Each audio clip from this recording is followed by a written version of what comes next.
Shikshika Chemistry classes.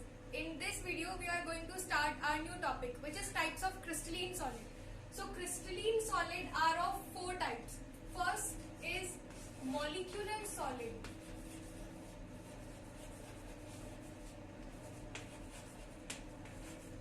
ये जो हमारे पास में फोर टाइप्स होते हैं क्रिस्टलीन सॉलिड के, ये डिसाइड करता है कंस्टिट्यूएंट पार्टिकल कि कौन सा सॉलिड इन चारों में से कौन सा सॉलिड होगा. ठीक है, वो कंस्टिट्यूएंट पार्टिकल का जो अरेंजमेंट होता है वो डिसाइड करता है. यहाँ पे मॉलिक्यूलर सॉलिड में जो कंस्टिट्यूएंट पार्टिकल का अरेंजमेंट होता है उसे हम लोग कहते हैं मॉलिक्यूल्स. जो हमारा मॉलिक्यूलर सॉलिड होगा, सपोज कि हमारा कोई मॉलिक्यूलर सॉलिड है, इसमें ये जो पार्टिकल्स होंगे, इन पार्टिकल्स को हम लोग क्या कहते हैं? इन पार्टिकल्स को हम लोग कहते हैं कंस्टिट्यूएंट पार्टिकल्स. अगर ये कंस्टिट्यूएंट पार्टिकल का अरेंजमेंट है, सपोज कि ये सारे जो पार्टिकल्स है अगर ये मॉलिक्यूल्स है, it means the solid is molecular solid. ठीक है, और जो एक मॉलिक्यूल से दूसरे मॉलिक्यूल को जो फोर्स अट्रैक्ट करके रखता है, उस फोर्स को हम लोग क्या कहते हैं? बाइंडिंग एनर्जी कहते हैं. और ये जो बाइंडिंग एनर्जी होती है वो जो मॉलिक्यूलर सॉलिड के बीच में होती है उसे हम लोग कहते हैं वैन डर वाल forces.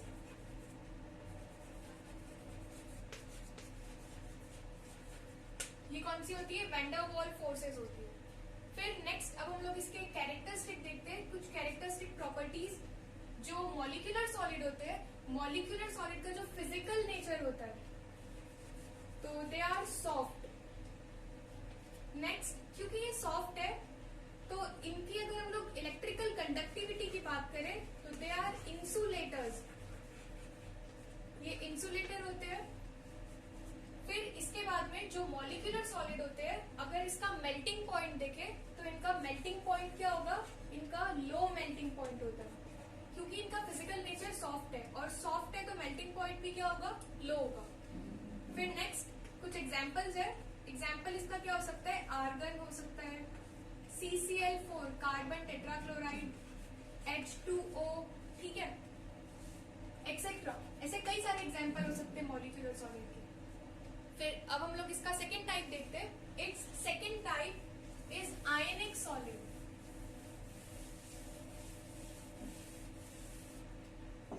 Second type of crystalline solid is ionic solid.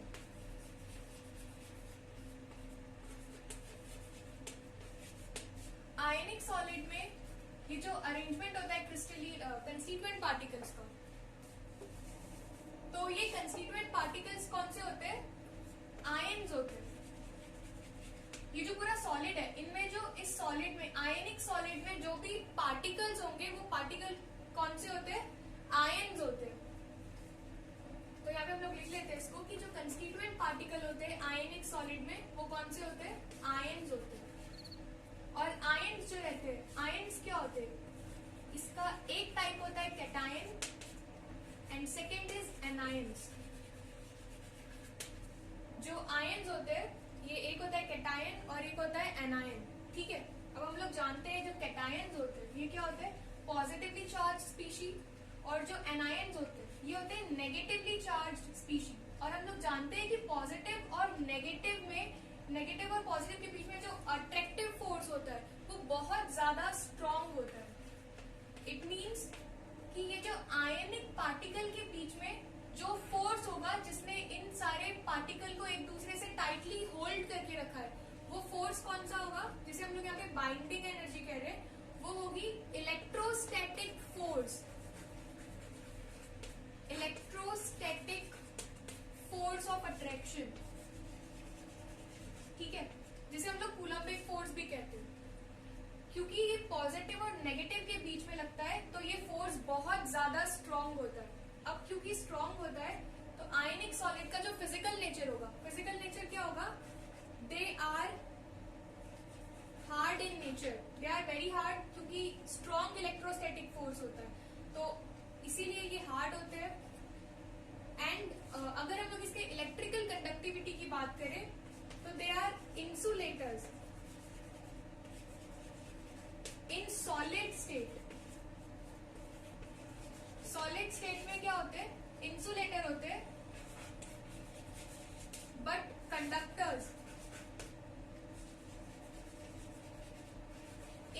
molten or aqueous state. But conductors in molten or aqueous state. ठीक है, फिर इसका नेक्स्ट अगर हम लोग इसके मेल्टिंग पॉइंट की बात करें तो मेल्टिंग पॉइंट क्या होता है इनका,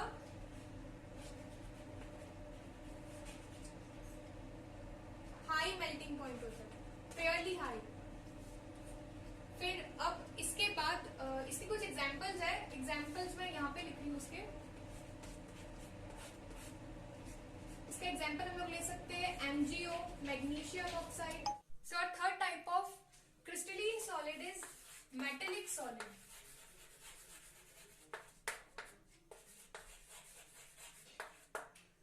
In metallic solid, the arrangement of constituent particles are atoms, and the binding energy is metallic bonding.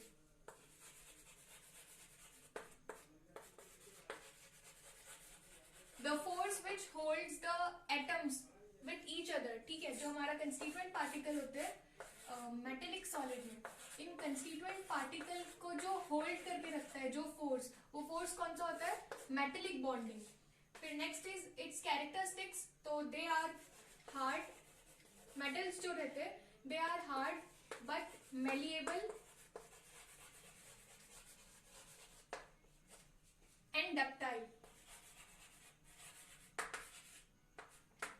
ये जो मेलिएबल होता है, मेलिएबिलिटी, ये जो प्रॉपर्टी होती है, इसमें क्या होता है कि मेटल, जो मेटल होता है, मेटल को हम लोग जो मतलब उस पे हैमर को हिट कर करके हम लोग उसको थिन शीट में कन्वर्ट कर सकते हैं, तो उसे हम लोग क्या कहते हैं, मेलिएबिलिटी। एंड डक्टिलिटी हम लोग किसे कहते हैं कि जो मेटल रहता है उसको हम लोग कितना भी लंबा खींचकर उसको थिन मतलब तार, जैसे कि जो हमारे वायर्स होते हैं उसमें कन्वर्ट कर सकते हैं, जितना लंबा खींचना चाहे उतना लंबा खींच सकते हैं, वो ऐसे बीच से ब्रेक नहीं हो सकता, ठीक है। फिर नेक्स्ट इज अगर हम लोग इलेक्ट्रिकल कंडक्टिविटी की बात करें तो they are good conductors,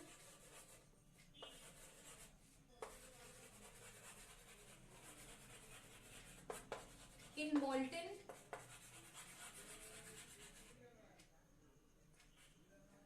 state as well as in solid state.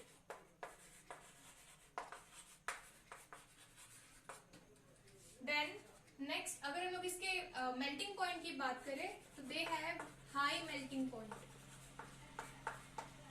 Next कुछ एग्जांपल्स है, एग्जांपल्स इसके क्या हो सकते हैं, आयरन हो सकता है, Fe, next Cu, copper, magnesium etcetera, ऐसे कई सारे जो मेटल्स होते हैं वो हमारे एग्जांपल हो सकते हैं इसमें। फिर next fourth type of crystalline solid is covalent solid.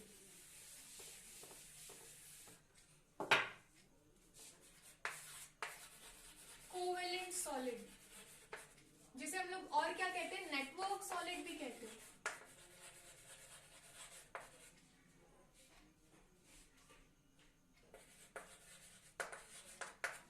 इसमें क्या होता है, कोवेलेंट, हम लोग जानते हैं जो कोवेलेंट बॉन्ड होते हैं, कोवेलेंट बॉन्ड कैसे बनते हैं, जो इलेक्ट्रॉन का इलेक्ट्रॉन से शेयरिंग करके जो बॉन्ड बनता है उस बॉन्ड को हम लोग क्या कहते हैं, कोवेलेंट बॉन्ड।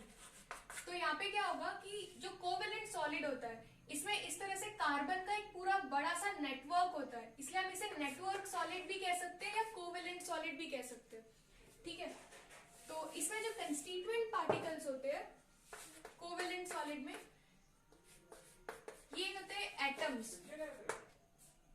और इनमें जो बाइंडिंग एनर्जी होती है, ये बाइंडिंग एनर्जी होती है इसकी कोवेलेंट बॉन्डिंग।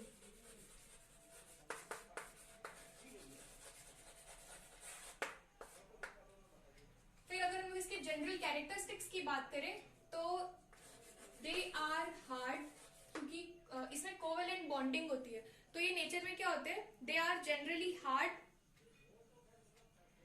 फिर इसके बाद में अगर हम लोग इसकी इलेक्ट्रिकल कंडक्टिविटी की बात करें तो दे आर इंसुलेटर्स। ग्रेफाइट,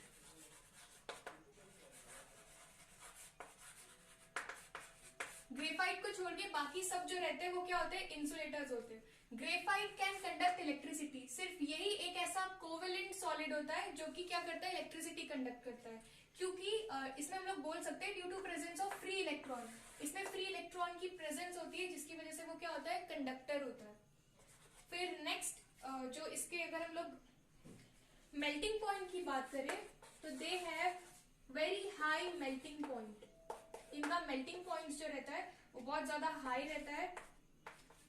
फिर नेक्स्ट इज इसके एग्जाम्पल, तो एग्जाम्पल इसका क्या हो सकता है, डायमंड हो सकता है, डायमंड क्योंकि कार्बन का एलोट्रॉप है तो हम लोग यहाँ पर सिर्फ कार्बन भी बता सकते हैं। SiO2, SiO2 हमने इसके पहले लेक्चर में पढ़ा था, जो क्रिस्टलीन सॉलिड होता है उसको हमने क्या पढ़ा था, क्वार्ट्ज।